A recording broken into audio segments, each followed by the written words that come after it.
ভাইজান আসসালামু আলাইকুম। ওয়ালাইকুম সালাম। আপনারা কই যাচ্ছেন? আমরা মাইজবান্ডার দরবার শরীফ। আচ্ছা, এটা হাদিয়া নিয়ে যাচ্ছেন? জি, হাদিয়ে নিয়ে যাচ্ছি। কোথা থেকে নিয়ে যাচ্ছেন? এটা নিয়ে যাচ্ছি হাটাদারি কাটিহাট সবিনো খাইয়া দরবার শরীফ থেকে। আচ্ছা, মাইজবান্ডারে হাদিয়া মানুষ কেন নেয়?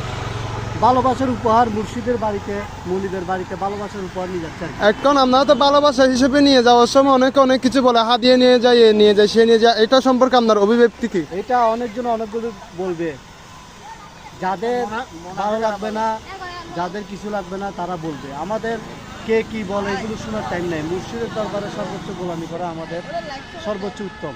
আলহামদুলিল্লাহ, আলহামদুলিল্লাহ। তো আপনার সাথে এটা সবাই একসাথে নিয়ে যাচ্ছেন না? আমরা সবাই একসাথে। মাইজবান্ডার দরবার শরীফ বর্তমান আছে, সামনে ছিল কিয়ামত পর্যন্ত থাকবে। সত্যি করবে। আমাদের কাজ হচ্ছে নামাতি গোলামি করা আমাদের কাজ।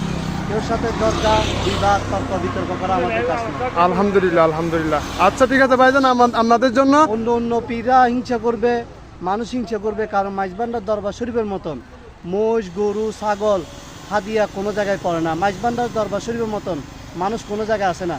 বাংলাদেশ না, সারা বিশ্বের মধ্যে মাইজবান্ডার এক অনন্ত মহাসাগর। আচ্ছা, আমি একটা কালাম শুনছিলাম, সেজন্য বলে যে মনে নিন্দা করলে কি ক্ষতি আমার, এটা মনে সেজন্য বলছে যে না? নিন্দা করলে কি ক্ষতি আমার?